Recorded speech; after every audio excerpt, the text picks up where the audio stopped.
Come on into the little home studio here. I had a little bit of a blunder there the first time around.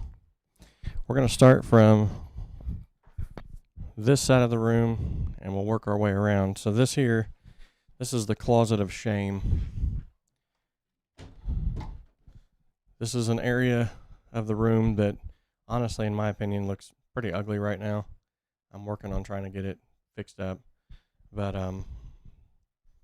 so at one point in time I want to get something changed out with these, but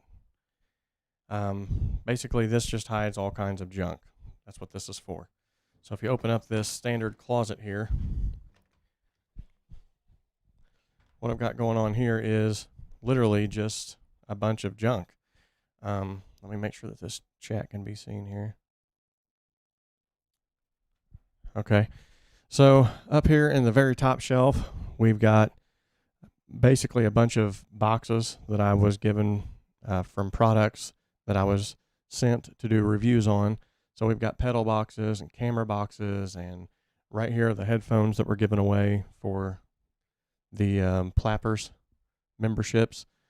The old computer, my old PC is up here just in case something happens to the new one, and if I need to pull anything off of this one, it's up there. There's no light inside the closet except for this blue light. It's mainly just for vibe because I really don't use it for anything other than just storage.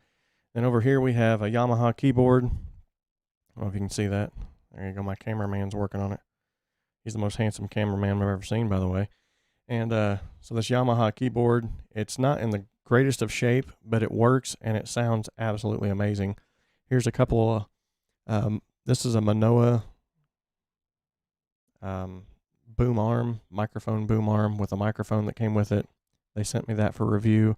Sounds really good. I just don't use it. I got my SM7B over there. This is another suspension boom arm that they sent me for review. Yet again, works perfectly fine. I have another one that I'm using right now with the SM7B. Down here is another product I got for review. It's sort of like a karaoke machine, but it actually has some really good sound out of the speaker itself, almost like an amp. I can actually use it like an amp. I've played my guitar through it, so that's pretty cool. Right here, this is my trusty Acoustic Electric Alvarez for my acoustic sounds. That's my go-to acoustic there. Back there in the corner is a guitar that I've refurbished. Sort of took it from the ground up. It was pretty much in bad shape, and then I'm going to fix it up and give it away to someone who can't afford an instrument. Up here, I use this top shelf that normally clothes would hang from. I use this for hanging various things, cables, guitar straps, headphones, capos. I'm not sure why I have a capo on there. Here's my tuners.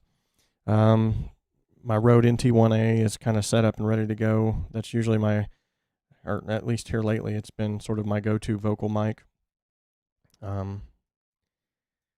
Then right here's my camera that I use for the content creation on the channel.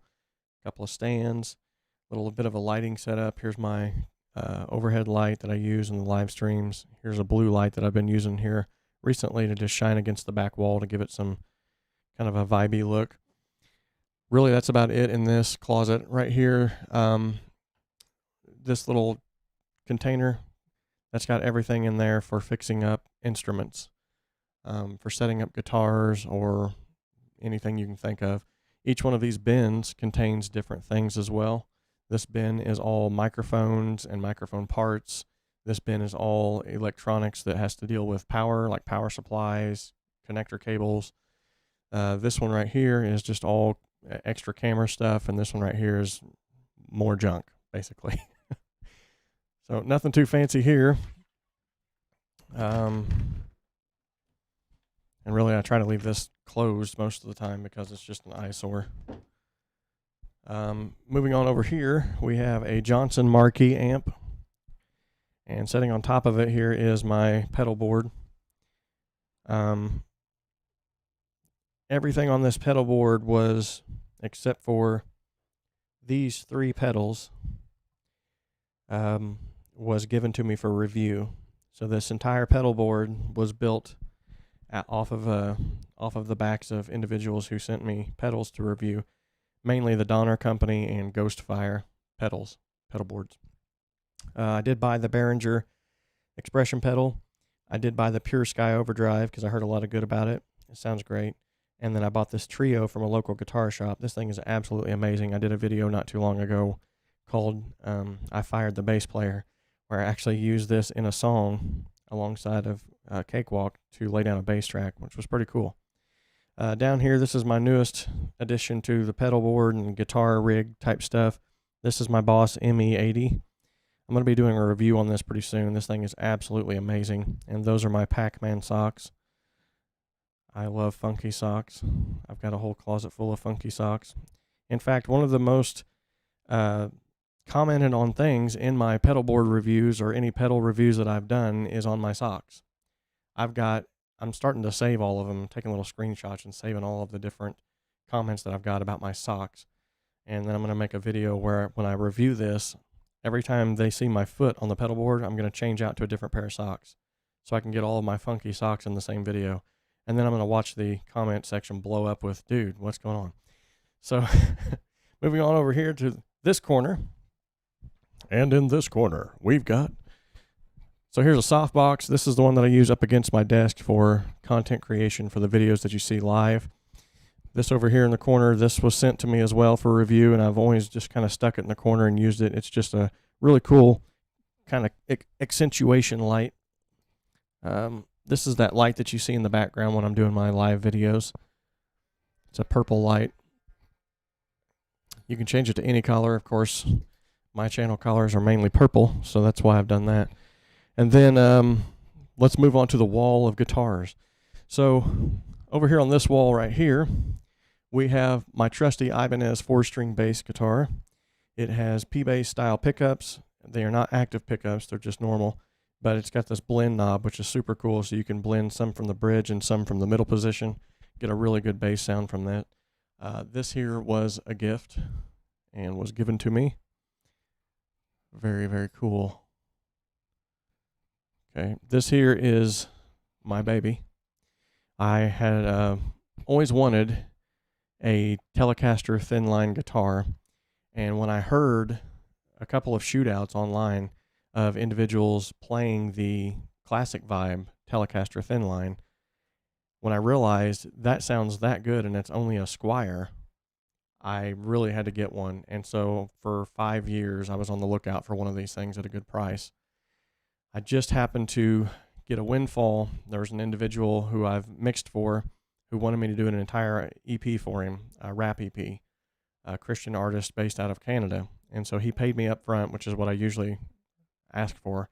I want all of the funding up front first, and then I'll deliver you the product. If you don't like the product, you get your refund. So he delivered the $500 for the entire EP. I cut him a pretty good deal. And then immediately I knew this was my chance. So I had $500 and I wanted either a drone or I wanted a guitar, specifically this guitar. So I went up to a local guitar shop in Columbus, which is about 30 minutes from here. And I told my son, because he went with me, which happens to be the cameraman, I said, if we go up here and that guitar is not in the guitar shop, then it's not meant to be. I'm going to go straight to Best Buy and buy a drone that I want. I love those aerial photos, and we've been using drones for our side business, photography business. So anyway, I go up there, the first guitar shop. There's only 2 up there, really. The first guitar shop I go in there, it's not in there, and they have the biggest selection. So I was like, well, it's over. Let's just go ahead and go to Best Buy. On my way there, I passed the other guitar shop, which I rarely ever go into. It's an older gentleman by the name of Tom Pickett. He's a super nice guy. I go in there, hanging on the bottom shelf, right as soon as I walk through the door is this guitar, the exact color, the exact make and model, everything that I was wanting hanging right there. And he said, I just got that in Wednesday. Now, how ironic is that? So I picked it up, played it within 15 minutes. I was like, I'm buying this guitar today. I'm buying a case to go with it. I walked out of there that day with my dream guitar. It was really cool. Really cool. And then this here, this is my Cort Les Paul style guitar. A lot of people have asked me about this hanging in the background because it really does look like a Les Paul, but it's not. It's actually a Cort brand. So this guitar, yet again, was another gift.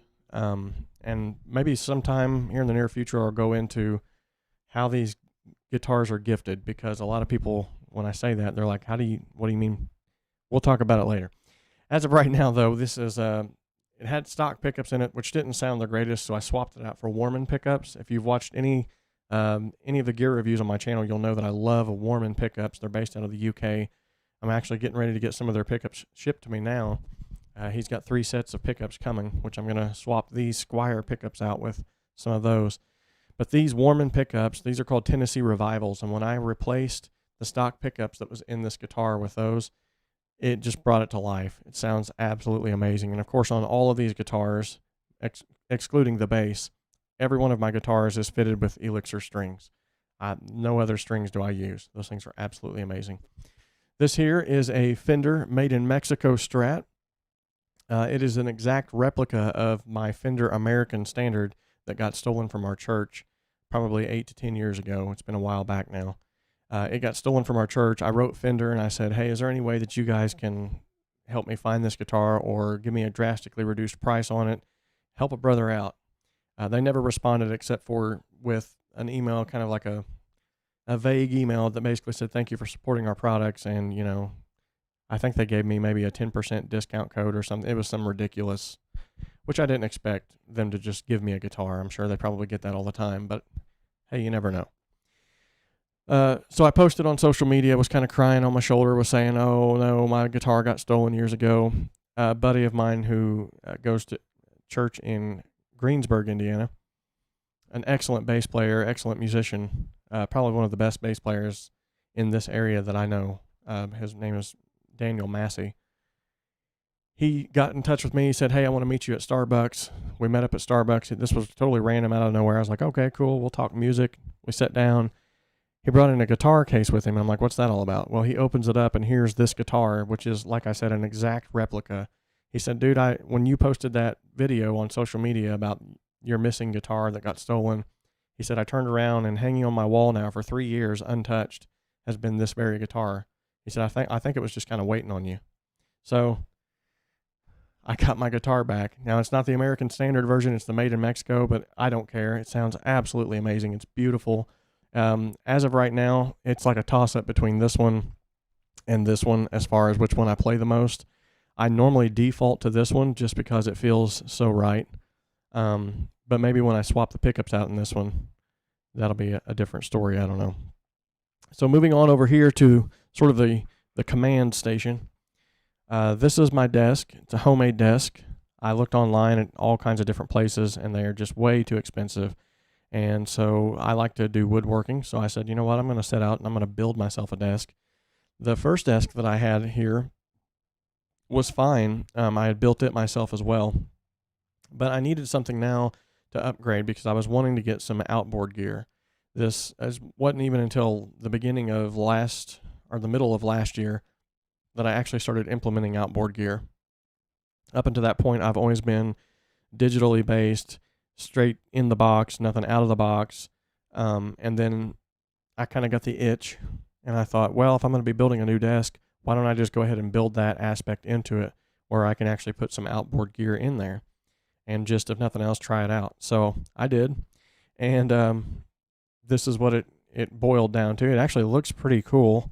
I've got up here on the top, each side has a applied research and technology, or ART, has a power base. It's just basically a power distribution system that has clean power, that makes sure that there's no, it's a power conditioner, so it makes sure that there's no like power spikes.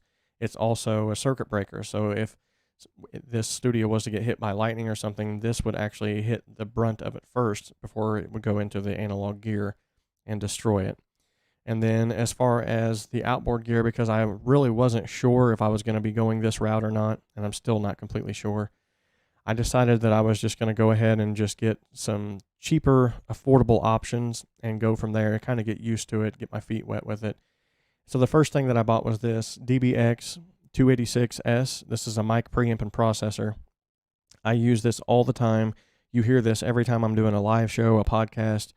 This thing is absolutely amazing, and it's actually, I think this is what has made me fall in love with analog gear, with outboard gear, just simply because this first section here is the mic preamp section. It's got phantom power built into it. It's got a 80 hertz high pass filter built into it, and at any time I can bypass all of those, anything on this here as well. It then goes into a compressor section, a de-esser, an enhancement section, which is sort of like a spectral enhancement, almost like a max bass kind of type thing. And then this is the expander and the gate section. So anytime that I quit talking, this will gradually turn the volume level down to take care of any noise floor. This is your outboard gain here.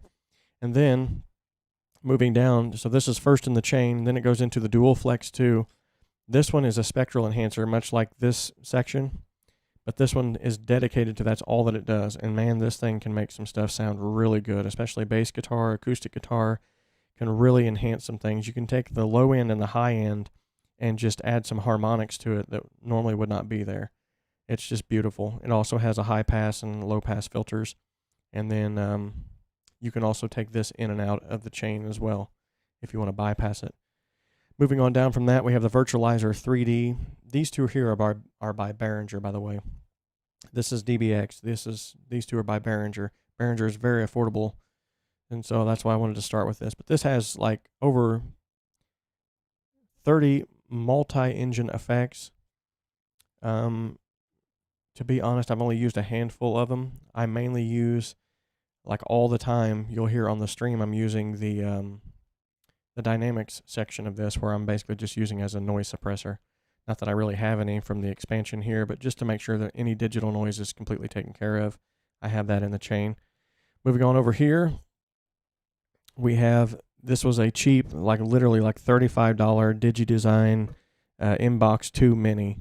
I found it at the same guitar shop that I went shopping for guitars the first time before I found the other guitar shop. It was laying there for like $35, and I was like, I'm not going to pass that up. That's an extra couple of inputs I could use. And I'm glad that I bought it because it's got really clean gain. It sounds really amazing. I love it. This is my Scarlett 6i6.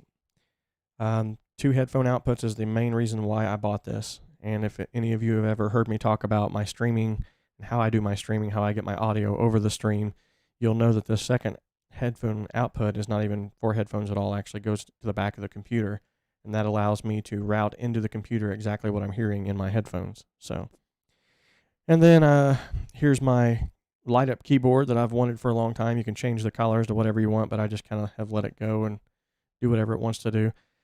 These are normally like $80. I found it on sale for like $9 or something like that at a game store one day, so I snatched it up real quick.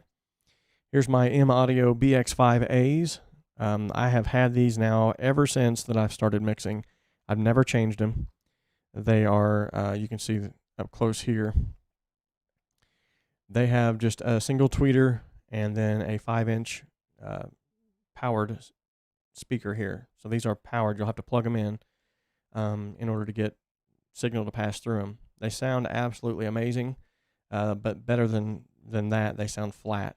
They don't sound like the bass is not over accentuated and the highs are not over accentuated. Now they're not super flat. They still color the sound a little bit, but once you get used to the speakers, they're absolutely amazing. Here's my main tracking, or my main mixing headphones, my Audio Technica's 8500s. These are absolutely amazing. Got these for Father's Day. It was a really cool gift. Or, no, it wasn't Father's Day. That was Christmas. It was one of them. I got them. Oh, yeah, it was my birthday. My son's reminded me it was my birthday. I knew it was one of them holidays. But moving on now, over to this section here, we have another power conditioner by the same company. I just bought 2 of them, sort of a matched pair. These are actually all new pieces that I just installed last week. So I cannot really speak on them as to how well they work. I just literally like plugged a guitar into each one of them just to kind of see how it would affect my tone and affect my signal. But this is the Behringer AutoCom. It's basically an audio interactive compressor limiter. So you can set it to your own settings, or you can actually push a button here and it will automatically adjust, not the ratio, but the attack and release times. And then this here is the composer, which is another dynamics processor. So basically it's another compressor, but it actually has a different section here where you can do expansion and gating as well. So auto compressor / limiter, compressor / expansion and gate. And then down here we have the Real Tubes Direct from TubeWorks. This has got the 12 AX7 tubes in there, and then it's basically like a really cool DI box that you can plug in guitar or bass and get some tube saturation even if you don't have a tube amp, which I'm fortunate enough that I do have a tube amp over there. But this is really cool just in case you wanted to plug a DI bass into and amp it up at the same time. So moving on down to here, this is my MIDI controller. Nothing too fancy here. This is the M Audio Oxygen 49. It's a 49 key MIDI keyboard. It's also got several effects here. If you can kind of get back in here. Yeah, there's some knobs here that I can utilize. Here's the faders. I can utilize those within the DAW, which I showed in the automation training that I did last night. This is what I was using to automate the faders right here. So it's got pitch bend and modulation. You can transpose straight from here. Really, I mean, it's pretty rock solid. The keys feel nice. They don't feel, I mean, they're plastic, but they don't feel like too plasticky. And then I've got that on a slide out tray so that I can push it back into the desk when I'm not using it. And this is my brand new PC setup. This is typically what you're looking for is just a really good processor. When it comes to audio, this thing has a Ryzen 5, so it's a really good processor. It's got 12 cores. It's just very solid. And then it's got a really high-end graphics card in there, which I don't necessarily need. At the same time, though, it's really good for some of the stuff that you're doing online with streaming and stuff like that. So I just recently upgraded this thing from the other computer that I had. And if any of you seen some of the other streams that I was doing, I was running into some hiccups. And so this is completely taking care of that. Now I don't have to worry about all the hiccups in the streams anymore. So apart from that, you already know that I'm using Cakewalk Sonar, or Cakewalk by BandLab, both of them, all of them. So apart from that, that's really, I don't think I covered this. This is my Shure SM7B. This is my boom arm. This was sent to me from Tonor, the company Tonor. They wanted me to review this. This has probably been like the best microphone suspension boom arm that I've ever been sent for review. This thing is just rock solid. It takes a lot for a boom arm to hold the SM7B because it is very heavy. And this thing is just rock solid. I mean, it has never slipped on me. I can move it to any position. And the cool thing too is like you can just swing it out of your way whenever you don't need it, bring it back in whenever you're wanting it. It's really great for the podcast and for live streaming. And yeah. So also I've had a lot of questions about these. I'm just going to go ahead and cover this real quick. You guys don't ever get to see this, but this was actually a homemade diffusion panel that I made. It's got these first two on each side are hollow, so there's nothing behind them, but they have slats so that the higher frequencies can actually find their way in there and bounce inside of those, sort of like a diffuser, like a frequency trap almost. And then this side here, this is like a little diffusion section. And then here we have some holes in there, mainly just for aesthetics, but also to allow lower and mid frequencies to resonate into there. And then behind each one of these panels, the three in the middle, there is Safe and Sound by Roxul. So there's some actual acoustic insulation behind those panels. And then it's mirrored on both sides. And so what this does is this helps to make the room sound a little more full without muddying up the frequencies. And it also, I noticed dramatically as soon as I hung it up that it just made the room sound just tighter, just sounded a lot better. Also, when talking about those, I get some questions sometimes about these here in the corner. So these are bass straps that I have made.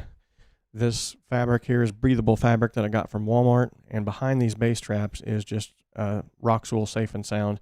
I have a video here on the channel showing exactly how I made these, by the way, if you want to know how I made these. And I had enough wood left over, and I had enough insulation left over. I had tons of insulation left over. And I had enough fabric left over that I went ahead and made these here too. And so all these are is literally just a wood frame with the Roxwool Safe and Sound on the back of them right here.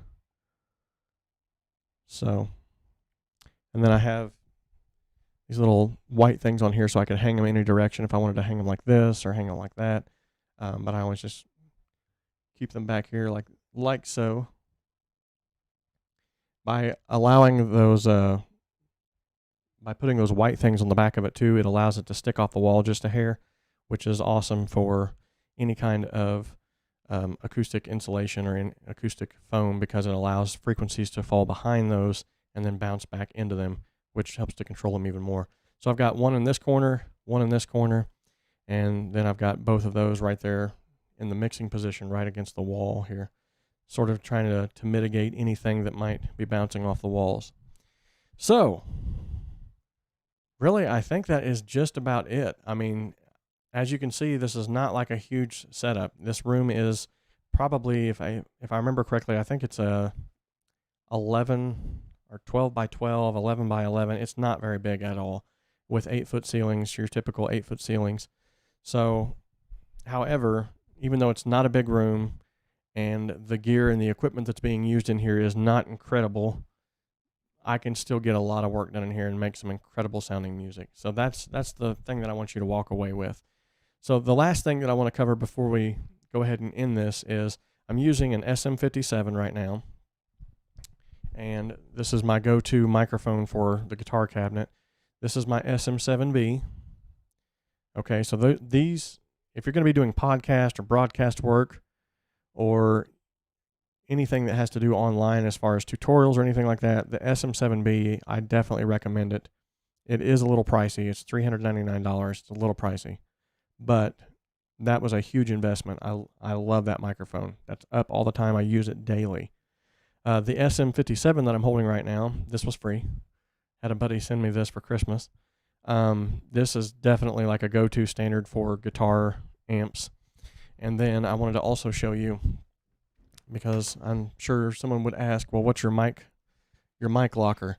I don't really have a mic locker. I have a mic tote. So I've got the SM7B, this SM57, this Rode NT1A, and I'm not sure yet if I really like this microphone reflection filter that's on the back of this. They sent it to me, but I've used it a couple times, but I really don't think that I like them at all. I'll just be honest. They provide like some kind of a weird sound. So inside of this little tote right here, I've got lavalier mics like crazy for interviews and for just various, almost all of these were free. What I mean by that is they sent them to me for review. But aside from that, here's like a little cheap microphone that came with that karaoke thing. More lavalier mics. Let's see here. Oh yeah. Here is the Blue Spark. Excellent microphone. Love the sound of this microphone. I got this on eBay, I think, for like $150 maybe. It was a bright orange color. Come with this bright orange cable I'm holding actually. And as much as I liked it, I did not like the bright orange color, so I actually spray painted it black. And I love it now. It looks a lot better. Along those same lines of spray painting things black, I also have the MXL V67G. This is like a go-to microphone for female vocals. This thing sounds amazing. And you can still get them right now, and I would definitely suggest that you do before they snatch them all up. But this is a very budget-friendly microphone. You can get them for $79 all day long on eBay. Sound absolutely amazing, especially on female vocals or anyone who has a lot of higher-end resonances. It's a darker sounding mic, but man, this thing sounds great. I love it on acoustic guitar too. It sounds awesome. So as far as a mic locker, that's it. Not a lot of fancy stuff going on here.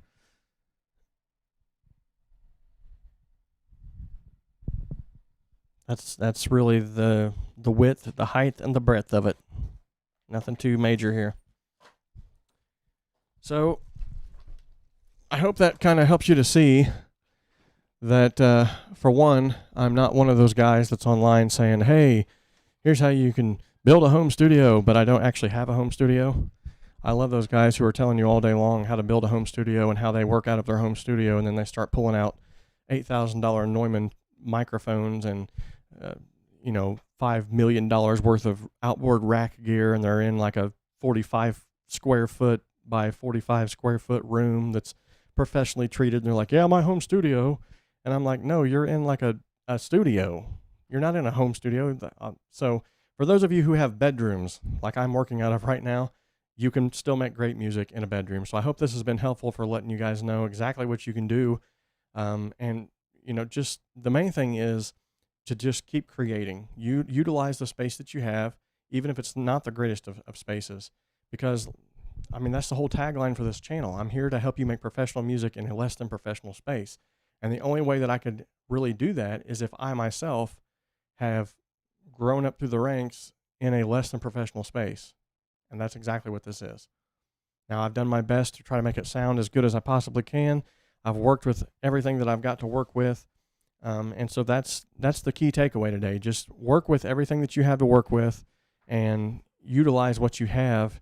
And don't worry so much about going out and buying all the fancy pieces of gear and everything that everyone is telling you that you need to make great music. Just utilize what you have and make it work for you. So I just want to say also thank you so much.